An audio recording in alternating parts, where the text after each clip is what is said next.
Nigeria. We're very so excited to have you join us today on Enterprise Morning. Reaching you from Enterprise Television, I am Henry Igwebike.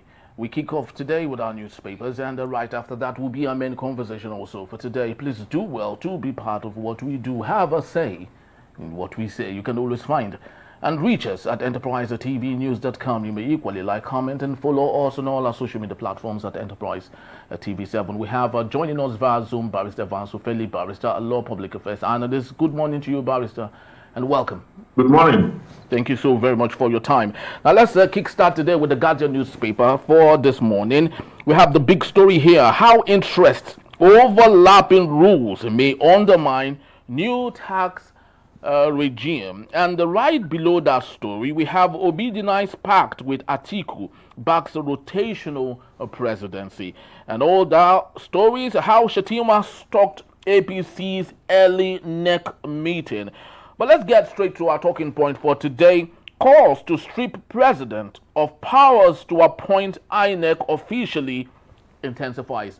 Barrister, this is a good one, don't you think so? Yeah, it's a very good one. But you know, you need a legislation to have that happen.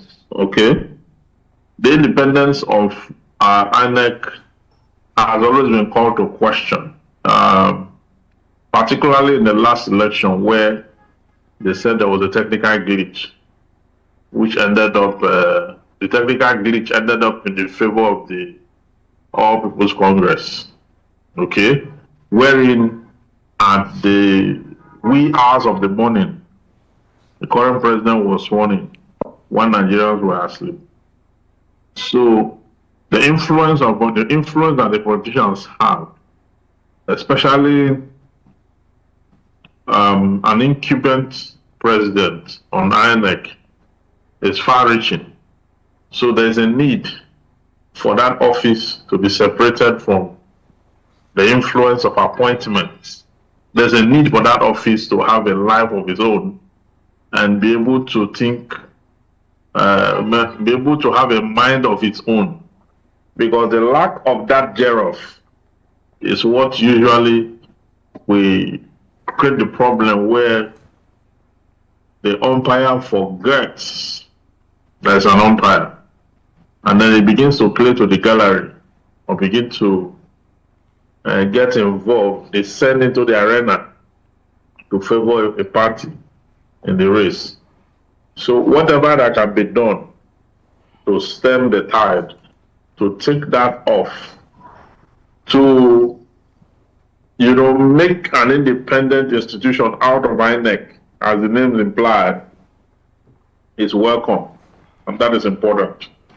Very, very true. And I would love to believe that is in addition to the yearning by Nigerians for a comprehensive electoral reform in Nigeria, which of course includes the strengthening INEC itself, like Barrister did say, electoral transmission of results, diaspora voting, transparent voters register, and the judicial reform, and of course security neutrality on that particular one. But let's take a look at other matters from the same newspaper, and we have it that Senator Natasha, arraigned on alleged cybercrime, of course was granted a bail. What do you think were the conditions that she met to have certified the bill? Yeah, they granted her on the basis of self-recognizance. Someone who have risen from her status to that of a senator of the Federal Republic of Nigeria is known. Okay, when you have such status in society, you cannot be seen as running away from prosecution, as it were. So from the standpoint of law, it is allowed under the law that a person can be granted bail or self-recognizance, in which case she does not need a surety, she does not need all the humongous terms and conditions to get a bail. So she was released unconditionally.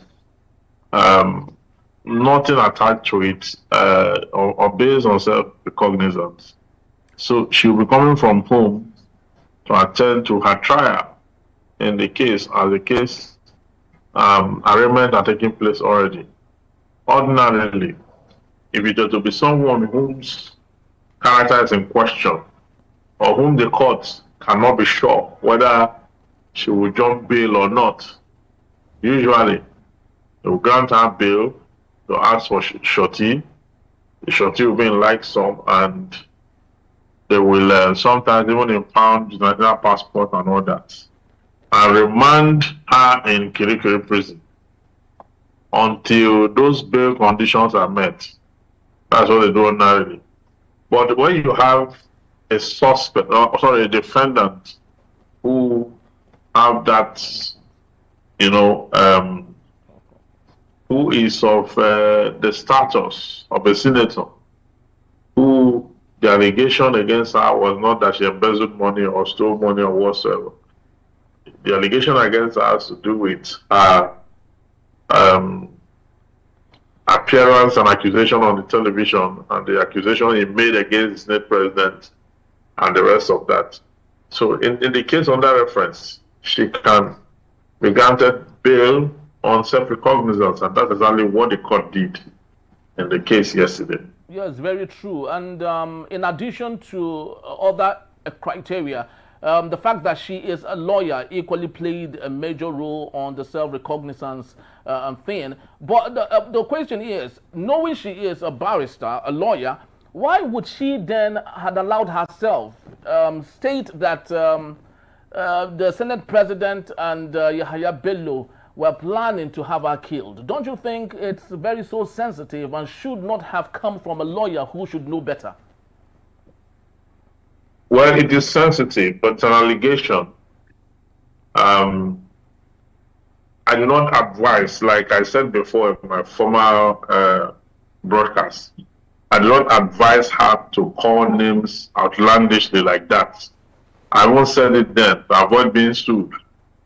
And like I knew that this was going to come to this day, because she was eventually sued, by the federal government.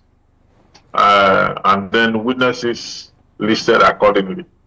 So she's going to face it. If it turns out to be true that they were actually trying to kill her, then it's just a fair comment. Okay? If it turns out to be true, then it's just a fair comment. When it goes the other way around, and that is when you may have some issues that she will need to contend with. But she can prove by evidence, beyond reasonable doubt, that truly her kidnap or her demise was being planned by certain persons. And these persons, she has documents, she has the evidence, she has voice notes, she has all those things to prove. Then she would have proven her case. But if she does not have all that, the burden of proof moves to the other side. And so that is how it will keep going until the court is able to establish by evidence the truth of the matter. All right, very well said. This is a developing matter, and right here on Enterprise Television, we promise to unfold as it, of course, comes along and makes appearance on the major newspapers. But let's take a look at what's happening with the Daily Trust newspaper, especially with the front pages there. Big story: how PDP governors BOT resolves on pass, and I am reinstated as secretary NEC to hold July 23rd, 2025. That's when the NEC meeting will be held. And below that particular story, we have I am ready for single-term presidency. Peter Gregory Obi, barrister. It is looking more like a child's play now, because most of the things we keep hearing now, it's very ludicrous. Obi asking and saying that he's ready for one-term presidency.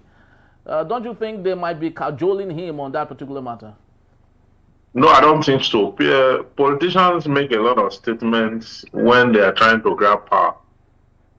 You understand? So don't take everything they say for the gospel, or don't take everything they say hook, line, and sinker. They say so many things to persuade the public to appear good, to appear pious and serious about the job. when the politician is looking for something, he deploys so many things, including lies. I'm not saying this one is a lie, but they deploy so many strategies to get seats. A person who has not been president before cannot really tell you that when he becomes president, he will do just one term, including Peter Obi. You understand? So we've seen that happen before, where they, confronted the president and he said he never says so. So until he gets there, you understand, that is when you know. I mean, you cannot determine that from a far distance. One time, two time, whatever it is persuasion. It's political talk. I mean, everything is political now. Until it gets so to power and demonstrates that what he's saying, demonstrate what he's saying. That is only when and only how I can believe the truth of the matter. Well, that's what B had said, and let's just hope that things be what it is, and what someone would say, let's get to the bridge first, then we'll know what would happen next. But let's talk about other matters here. Wike slashes University of Abuja land from 11,000 hectares to 4,000 hectares. Barrister, don't you think Wike is overdoing himself? A university ought to be an institution. It's supposed to be a community where everything is captured in that single community. Reducing the University of Abuja land from 11,000 hectares to 4,000 hectares, what do you think could be the implication here? I think Wike should be called to order. Because for me, the population is rising by geometric progression. Okay? And you have a university that have this amount capacity of land. Why should you reduce it when you know that the university needs expansion?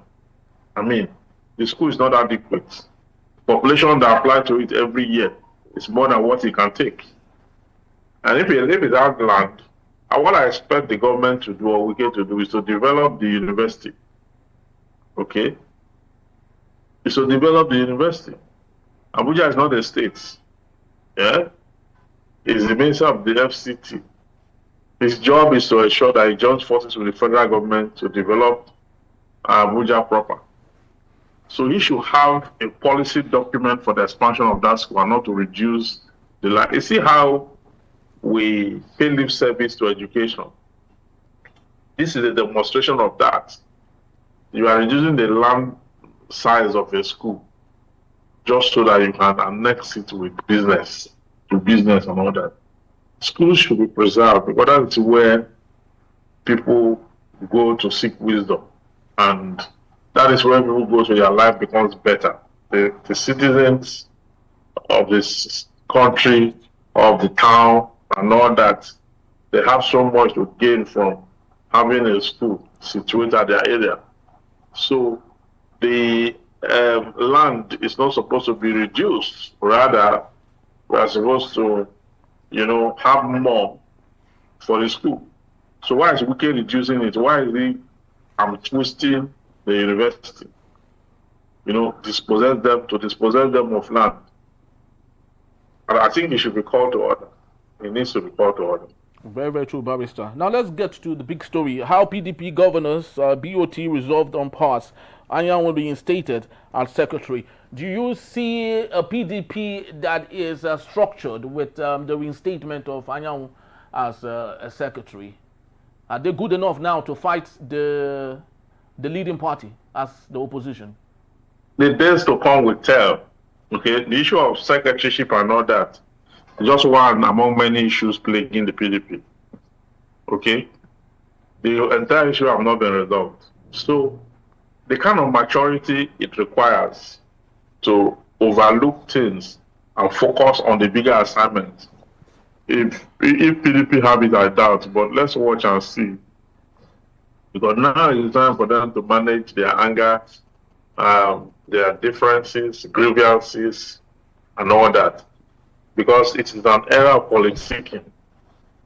And because a political party exists to politic and to win or gain power, you should forget about the issue of the secretary and whatsoever and forge.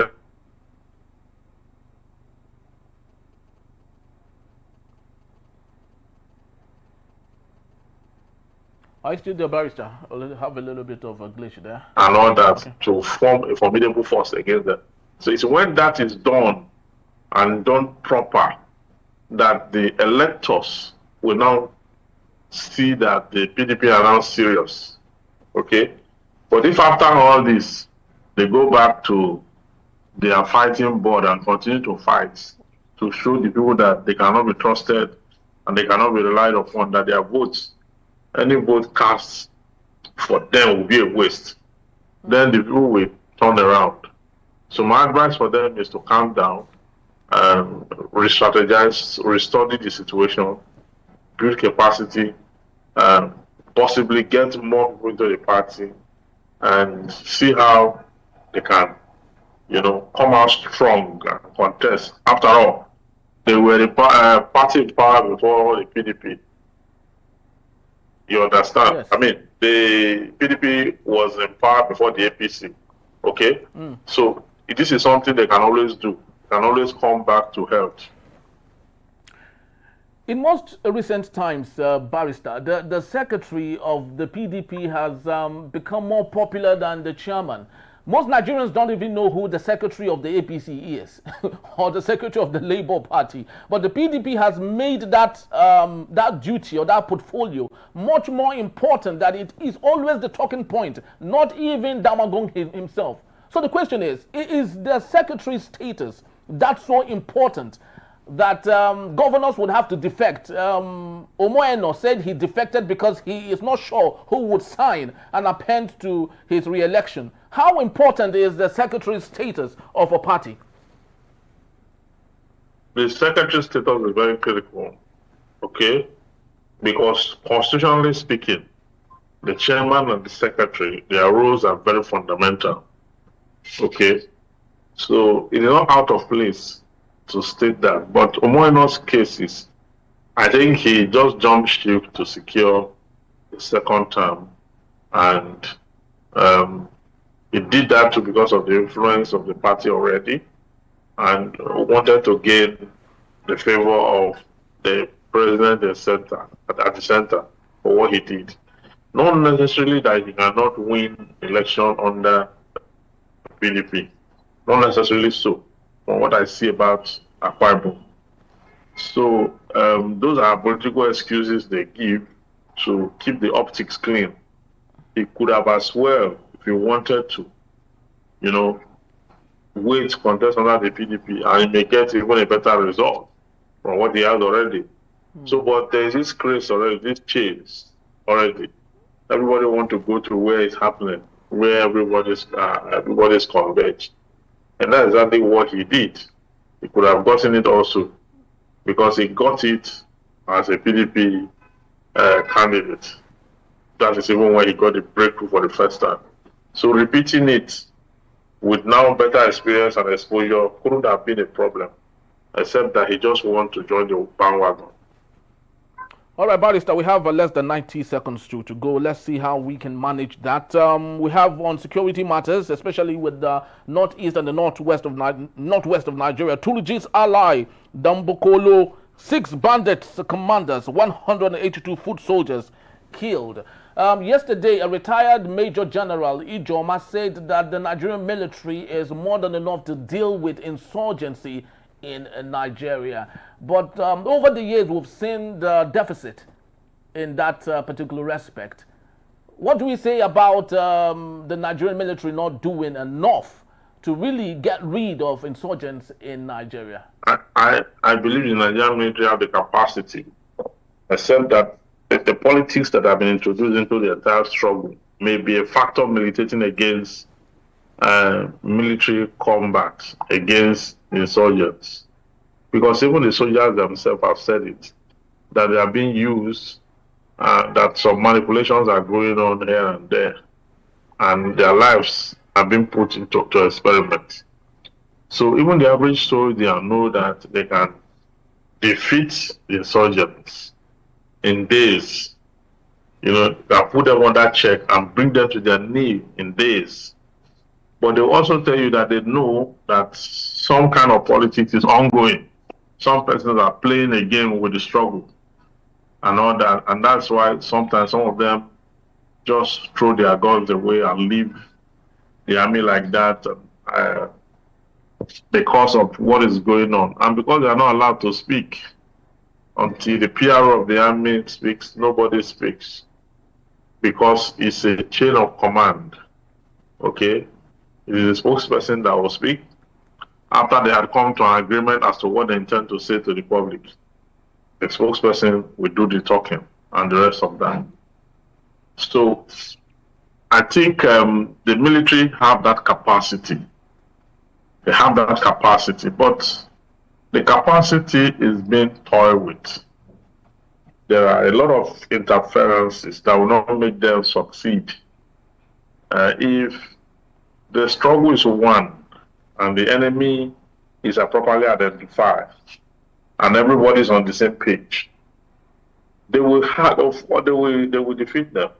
Even the insurgents know that they don't have the kind of training the military have. Most times when they kill the military, most times they're ambushed. Sometimes the syndicated insurgents within the military that even leak information and all that. So we have seen these things repeatedly. All right, that's all we have for today. And Barrister, do you have anything to say about President's visit to St. Lucia? It said he went there for strengthening ancestral ties between Nigeria and the island nation. Of what economic and whatever importance is it to Nigeria? Is it really very so important? Sorry, can I get the question? I could barely hear you. All right, so the question is, President Bola Ahmed Tinubu is currently in St. Lucia for a state visit. And the question is, of what importance is that visit to us as a people? Will that in any way increase our Human Development Index or the GDP, or maybe increase the federal direct investment to Nigeria? You never can. Yes. You never can tell. It's a visit. A visit normally should expose certain things to us in St. Lucia. When you visit a place, you take a tour, you find out what is going on there and what you can benefit from there and how you can apply to bilateral, multilateral, or whatever kind of thing you want to do with them. Possibly they have one or two things that we may need. Possibly we too have one or two things that they may need, but diplomatic engagement and diplomatic fusion comes like this. Nations should be friendly to other nations. I do not see anything wrong in it, except that it's at the expense of the president sitting down to do critical thinking to govern Nigeria. It's at the expense of that. Otherwise, the president traveling if he's traveling purposefully, there will be no problem. If he's traveling for the purposes of wooing investors, and we are seeing them concretely laying blocks of investments, there will be no hazards, no problem. But most times, for the case of Tinubu, he flies just all over the world fruitlessly. I've not brought in any formidable investor. He told us in the last time that 2 of them have come to sign, and there's no other thing he has said so far from that time. So it would have been a good one. I would not have criticized it if the president had sat down critically to appraise the issues in Nigeria and are addressing them. The reason I'm criticizing it is that the president has not done so. And it's out there. The country in question he is. It's not a world power. We don't know what they produce and what they don't produce. We don't know whether our destiny align with them, whether we can actually tap from them what they will tap from us. So, but whatsoever it is, the president have the right to go around and make enough friendship and not enemies for the country. Very true. And just to let you know, people, he was knighted by the president of St. Lucia. And for two people who might not know this small island, a population of less than 200,000, which is less than the people living in Alimosho or Ikeja, local government area of Lagos State. Less than 200,000 people in St. Lucia. That's where our president visited. We hope that it's of economic value, and hope he returns well. That's just about the time we have for today. Thank you so very much, Barrister, for being here. I truly do appreciate you. My pleasure. All right, when we return, Kenya court ruling raises legal question over Nnamdi Kanu's trial in Nigeria, and that will be, we would have Charles Idoho, a journalist, public affairs analyst, to look through on that particular matter. That is when we return. Please don't go anywhere.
And if you just joined us, you're still on to Enterprise Morning, reaching you from Enterprise Television. Let's head straight to our main conversation for today.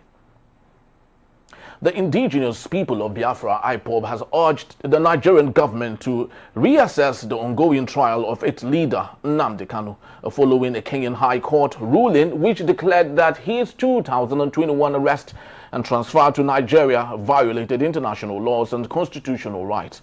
IPOB argues that the ruling, which highlights the absence of a formal extradition process, cast doubt on the legal basis for Kanu's trial in Abuja. In a statement by Barrister Onyedikachi Ifedi, IPOB pointed to Nigerian and international legal provisions, including the Terrorism Prevention and Prohibition Act and the African Charter on Human and People's Rights, which says were breached during Kanu's forced return. The group emphasized that the ruling should prompt the Nigerian judiciary to examine the legality of Kanu's detention and the ongoing proceedings against him. IPOB called on Justice James Omotosho to consider the implications of the Kenyan judgment and invite legal arguments from both parties. Reiterating the Kanu's rights were violated, the group urged the federal government to approach the case with fairness, referencing past court decisions and encouraging diplomatic and legal engagements with international stakeholders. I have Charles Idoho, a journalist, a public affairs analyst. Thank you so very much, Mr. Charles, for being here. I truly do appreciate you. Thank you very much for having me here. Beautiful. So let's get talking. This has been an ongoing case. Those who are pro Nnamdi Kanu are equally questioning why he is still being held by the federal government, knowing that every indication says that constitutionally he is not supposed to be in incarceration. What's your take on this, please? Okay, thank you very much. But again, we have to also look at the case, and we look at it on its own merit. Okay, we're not lawyers, we're journalists, but again, we cover legal matters, and that has given us more than a modicum level of knowledge in legal matters. If you look at journalistically speaking, okay, the case in point is terrorism. And all country frowns at terrorism. Okay, so, and you find, apart from this terrorism, you also look at even the remote case here has to do with insurrection. Okay, Nigeria is one country, indivisible as we are told, but a certain section of the country knowing that there is no provision for referendum in the constitution, wants to exercise itself, wants to the body of the whole country. I mean, using the force of arm. The government in place or the government in power cannot just sit down and then fold his arms and watch a section of the country being pulled away from the whole. So, which of course the case against Kanu. You remember how he left the country and all that, he fled the country, or he was eased out of the country and all that. Then he was, they were looking for him using the means of Interpol, so we were told, and then they found him in Kenya, and then they had to burn him right there from the Kenyan soil down to Nigeria, which of course we're saying that a court in Kenya has said the extradition of Nnamdi Kanu was not done legally. I think that's the basis for this discourse. All right, beautiful. I think the charge under question is treasonable felony. And of course, it's been disputed to some extent. But I'd love you to, if possible, juxtapose this with Sunday Igboho's agitation too. It looks the same. But why is it that the Nnamdi Kanu is being blacklisted like other people from other regions have equally not done the same thing? Okay, well, Sunday Igboho's case and that of Nnamdi Kanu, they are dissimilar in nature. Sunday Igboho was when we had, according to them, allegedly the Fulani herdsmen took over the land, his homeland. So he came after them. Sunday Igboho was not asking for a portion of the country to be taken out of Nigeria. It was not so. His own case was not.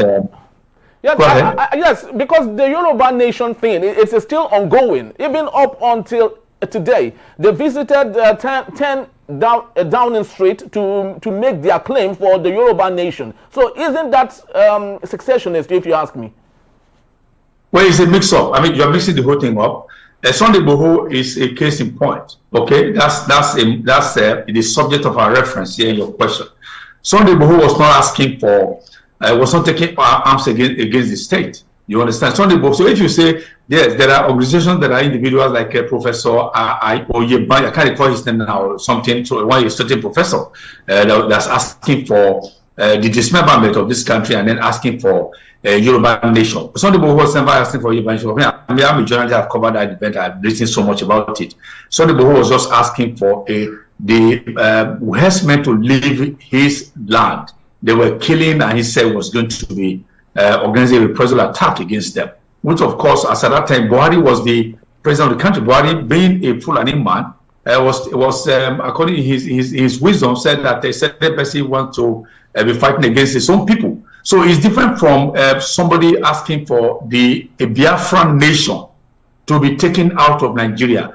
As I said earlier, knowing that there is no provision in the Constitution that asks for, or that gives opportunity for any referendum to be. If you want to do it, the country, can you come up, go to the National Assembly, and take whatever you are in terms of bill and all that, and then take it to National Assembly, they consider it. And if it gains any merit, then we'll ask for how it could be taken out of the country, but not by force of arm, which of course they're hanging upon him.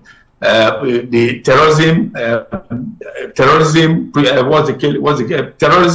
felony, and you know that treason felony is a very serious offense in any country. In Nigeria, the punishment is by death.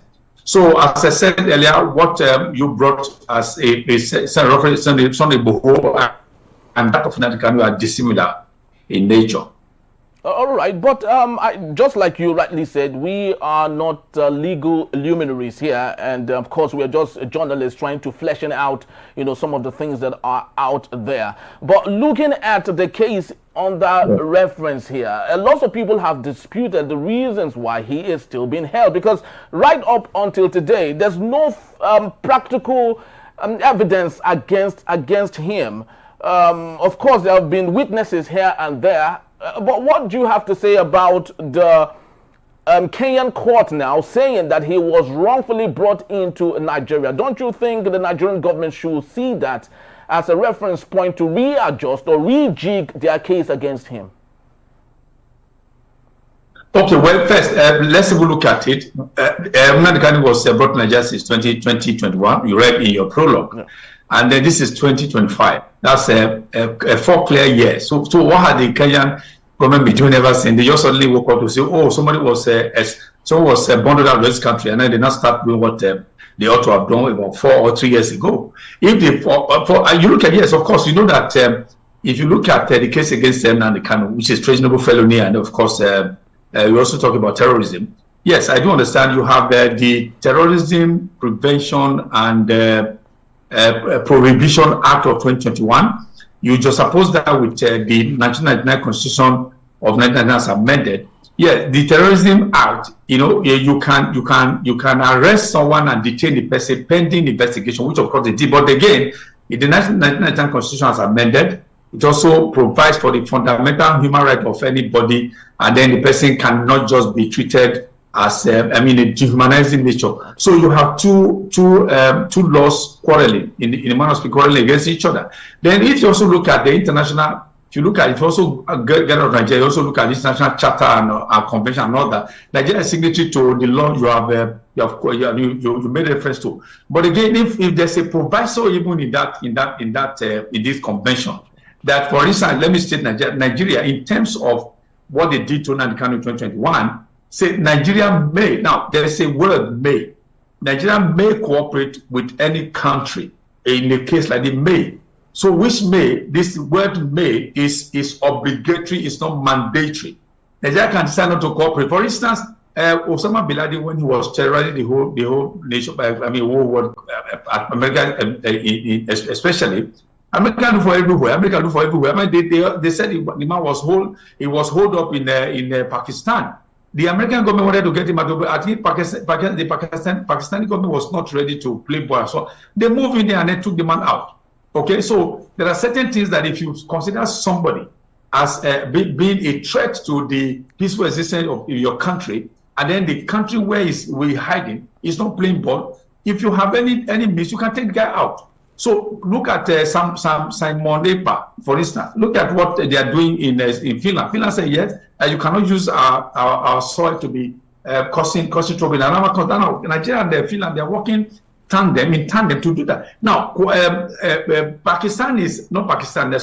Finland is cooperating with Nigeria. That's why I said may cooperate. Finland can say to say, this guy, Simon Ekpa is a citizen, so we're not ready to let him go. But they are cooperating. That's why I said that provides so Nigeria may cooperate. One country may cooperate with another country in this kind of situation. So if Kenya didn't want to cooperate with Nigeria at that time, as I said, may cooperate. Nigeria has the right to say, okay, this man is a threat to the peaceful coexistence in our country. So they take him out. So that's why I said that it's not mandatory, it is obligatory. It's very true. But let's take a look at other matters, because the case of Nnamdi Kanu truly underscores the importance of adhering to legal protocols and extradition processes, which Nigeria has clearly violated. Be it as it may, just like you rightly said, if someone constitutes nuisance to the nation, it should be held down. But knowing that the avalanche effect is rearing its ugly head on the southeast of Nigeria and some part of the south of Nigeria, don't you think non-kinetic measures should be included in this process of bringing peace to the region and to the nation in its entirety? Okay, well, that's in the long run. Okay, in the short run is what the federal government is trying to do with government.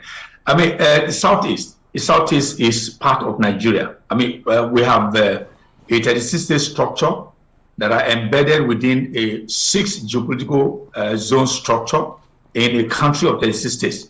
Now, a region which is 5 states, there is trouble in that region, which of course is causing a lot. It's affecting whether we can be in Lagos here. Whatever is happening in the south it's also happening. It's also indirectly, maybe remotely affecting us, because the western Nigeria and eastern Nigeria, they trade. The Igbo folks, they come here to buy goods. They talk over there. Then there are certain things we also bring from Igbo. But this thing can happen. I know every Monday, people are compelled to remain indoors. And these are non-state actors. And you want the state actors to just say, it's okay, non-state actors should now be running riot and holding everybody to ransom over there in the southeast, which is why federal government said no part of this country should be in the hands of no state actor. It's the same thing. They are not taking the war against terrorism in the banditry in the north and all that. State actors should not be allowed to roam the country free without. When you have state machinery, state stool, everything to come hard upon them, which is of course why I say, okay, we want to do everything possible to ensure that the southeast is emancipated from the grip of the state, of the northeast state actors, IPOB part of it, and then the what do you call them? I think there's this alliance they give them. They call or no government and or gone no man, whatever the have called them. The government doesn't want that to happen continually. But Mr. Idoho, you would agree with me that the absence of the rule of law is directly incubating criminality and violence, and that is what we have stated here. As much as we truly do agree that those who constitute a nuisance to the nation should be, nipped in the bud, like I rightly said, don't you think this is setting a bad precedence for the future? It might be Nnamdi Kanu now, it could be someone else tomorrow. Don't you think at this point that judicial process should be made better, such that issues should be looked at with respect to the fact and the basis via which it had occurred in the first place? Well, let me say the Igbo question is very fundamental to the peaceful coexistence of Nigeria. We cannot rule out the fact that the Igbo question is there. It's staring us in the face. Ojukwu attempted to excise Nigeria from Igbo land, which of course is called Biafra from Nigeria, which resulted to the civil war in Nigeria. Of course, millions of people died, although more on the Biafra side than Igbo side, and the Nigerian side. So, but again, you look at this is why I said I look at it as very absurd. This is the absurdity. Now, on the one hand, in Igbo land, which is what medically called the Biafra land, they want to take themselves out of Nigeria. One. Number two, you have people of Igbo extraction in Abuja making laws for Nigeria and for Igbo land. So what I'm saying is that instead of all these taking arms against, why don't you all the Igbo senators, Igbo House of Rep and all that, whatever the Southeast, whatever it's Enugu lawmakers, Imo lawmakers, Abia lawmakers, all of them together. Why don't you just come and then come up with a single paper, a single demand? Let them come up with a shopping list and submit same to the Nigerian Federation to say, this is what we want for the Southeasterners. But what if the parliamentarians under question are standing on the mandate, like we've seen the shenanigan happening in the 10th Assembly? These people are not in touch with where they come from. Everything they do is rather self-gratification. So if that occurs, what is the best bet? Whose fault? Whose fault? They were elected. They were elected by their people to represent their interests over there. Whether the election went well or not, or didn't go well, that's immaterial. As we speak today, you have in the National Assembly, both the green chambers and the red chambers, you have people of Igbo extraction. They are not representing Lagos State, but they are representing the respective states of the Southeast in Abuja, representing the interests of the Igbo people back home in Igbo land. And then you have other persons saying, no, they are not part of Nigeria. So that's why I say it's very absurd. So all this complexity, in order for you to say, okay, let's sort it out. All this, if today if Biafra becomes a reality, I mean, who benefit? The whole of Igbo benefit. Okay, if today is okay, the Igbo question, let us solve it so that Igbo can have a better deal. Igbo can have a better deal. How do you do it? It is also the all Igbo, including all these lawmakers that also enjoy it. What I'm saying is that I think is kind of an irony. One portion is asking, let's get out. From that same, you also have people that say, no, we remain with Nigeria, and they are feeding fat, making money. I mean, they are paid every month. They have consulting project and all, consulting allowance and all that. So why don't they join hands to say, okay, we are queuing behind Nnamdi Kanu, but not by force of arm. But let us reel out maybe 10-point agenda, maybe a shopping list to the Federation to discuss it at National Assembly to say, okay, the Igbo question needs to be answered. the Igbo people are not getting a fair deal in this country. For instance, look at in the Calabar area and all that. You have port there. You have port. You have Calabar port. Why do Anambra traders? Why do Imo traders? Why do Enugu traders still have to come to Lagos to come and how do I say now? To import their goods through Lagos port? When you have ports within, very close to southeast. These are the things. You have a Port Harcourt port. You have import goods from there. But the Igbo man in River State, the Igbo man in Calabari, the Igbo man in Enugu, we still have to come to Lagos. These are the questions that all these things are to be talking. All the National Assembly members there of Igbo extraction, they are there any money and collecting money and feeding fat and forgetting that there's Igbo question to be answered. So it's their fault, not the fault of the Federation or the Nigerian Federation. Mr. Idowu, this is actually getting interesting. We all live in Nigeria, and we can't deny the fact that there are unwritten laws. These laws that are in existence, even if they are very, very superficial, but they are in there. I'd love to ask you, do you agree and believe in restructuring for Nigeria? Well, restructure is just a big word. I think we need to look at it and tear it down, unpack it to understand what you mean by restructuring. A lot of people, Basajo has said that restructuring, that we need restructuring of the mind. Of course, I also believe him. Then, if you are looking at, Nigeria has been restructured already.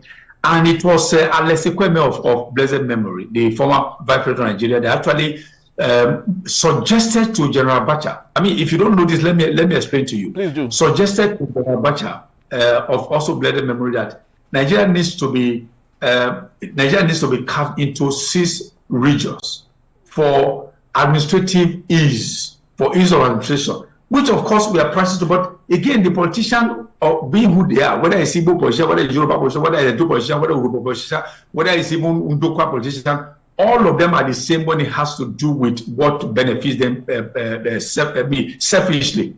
Now, when Al-Nassr suggested the division, not division of Nigeria, that is the Nigeria being broken into 6 zones. It was not 6 geopolitical zones he suggested. Listen to this. Okay. Al-Nassr did not suggest 6 geopolitical zones. He suggested 6 economic zones. Now, he said, according to him, I read that paper, all these zones, you look at them. For instance, the southeast, you have 6 states. 5 all states. These 6 states, they are 5 states. Sorry, 5 states. They are culturally affined. You have linguistically affined. All the you find minerals here and there in Enugu and there. So he wanted a situation whereby Imo State, Enugu State, Abia State, Ebonyi State, all of them will come together. Maybe about 13% of whatever they're getting, they put it to the center and then use it to develop the southeast. Now he talked about the south, which of course comprises 6 states. 6 states today, I think they call themselves the Brave State Union. Brave is BRACED, which is an acronym for B for Bayelsa, R for Rivers, A for Akwa Ibom, C for Cross River, E for Edo, and D for Delta. Now, in the early 2000s, during this the early experience of this dispensation, these 6 states, they came together. They had a meeting in Asaba, and it was called the Brave State Union. Now, they all suggested that each of them will bring, I can't remember how much the percentage to bring to the center, so that you can link railway from Benin to Asaba to Warri to Abraka, all this other area, then to River State, to all of them that are within the Brave State Union. We have that. Then they will submit all these things. You have whatever we are getting in Abia, in Cross River State, in Ebonyi, they will bring 13%. All of them will enjoy 30% derivation from federal government. So from 13% derivation, which of course give it to them through NDDC, they also need to take a portion of it and bring to the center. But what was the problem? As at that time, Oshomole was APC.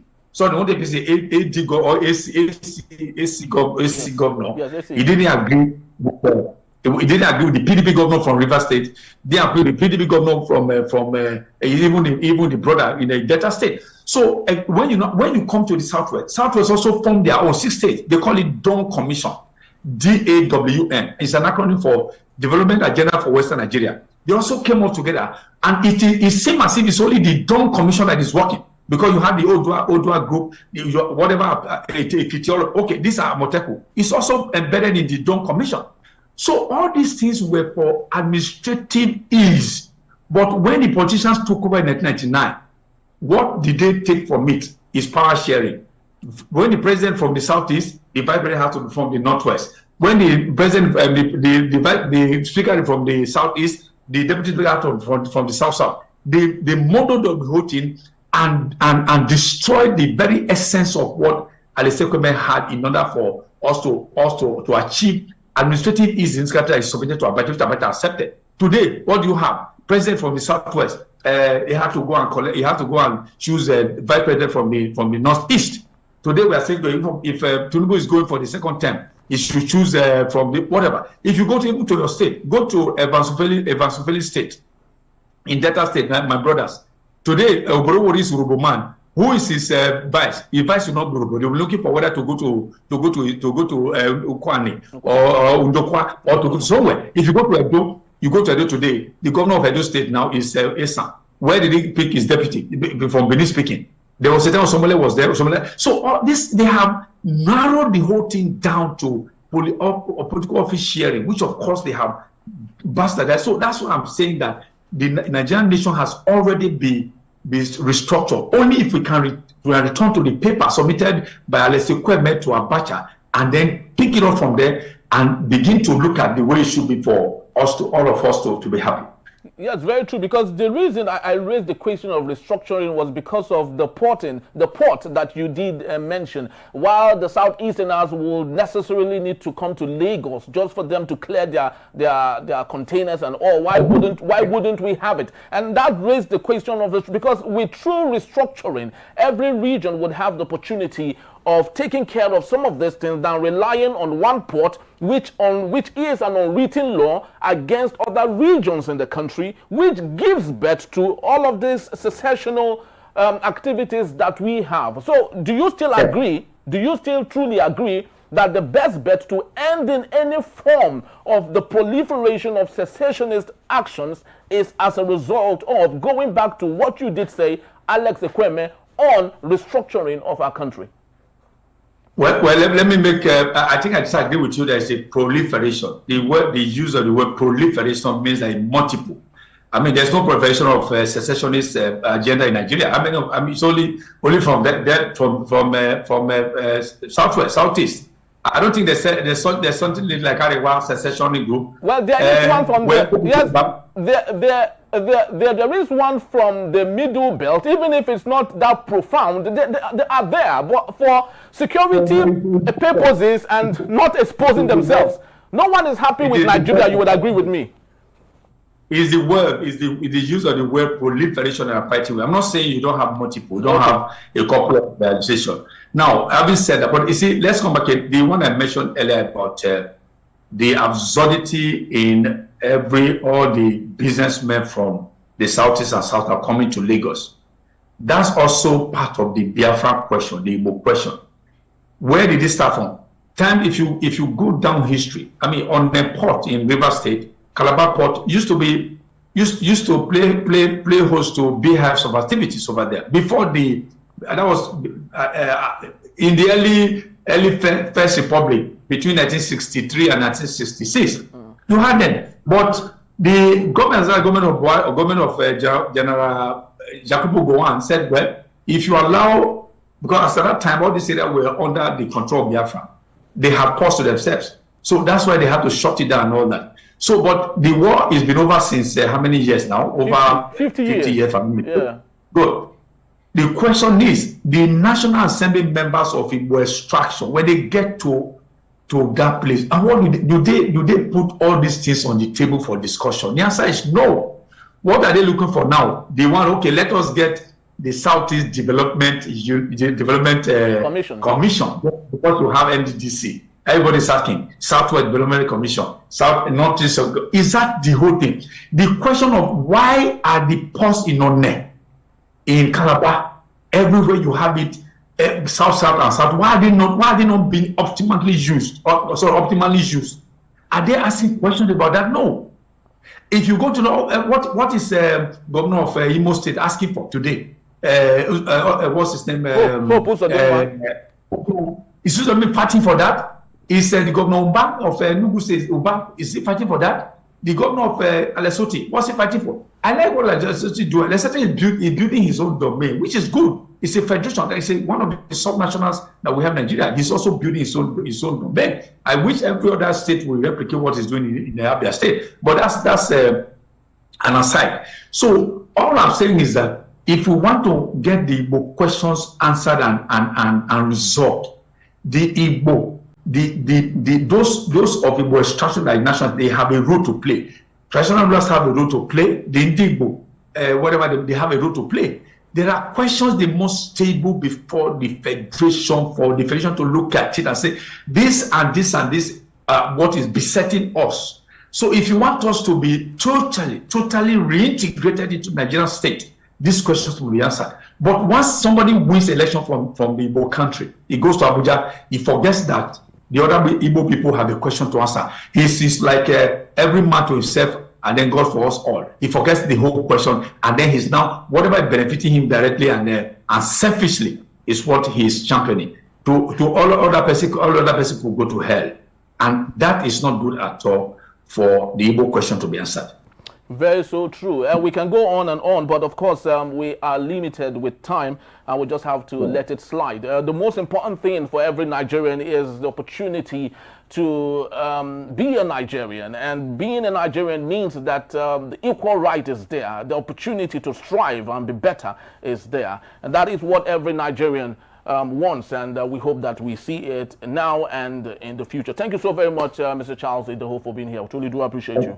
I appreciate it. Thank you. Beautiful. Thank you. So that's just about the time we have, ladies and gentlemen. We'd love to say thank you to you for making this a picture complete. We truly do appreciate you. Wherever it is you've watched us from around the world, we'd love to say thank you. Please, you can read up more on everything we've discussed this morning when you visit us at EnterpriseTVnews.com. You may equally rewatch when you visit us at EnterpriseTV7. I am Henry Igwebike. Thank you for watching. We'll see you tomorrow. Bye-bye.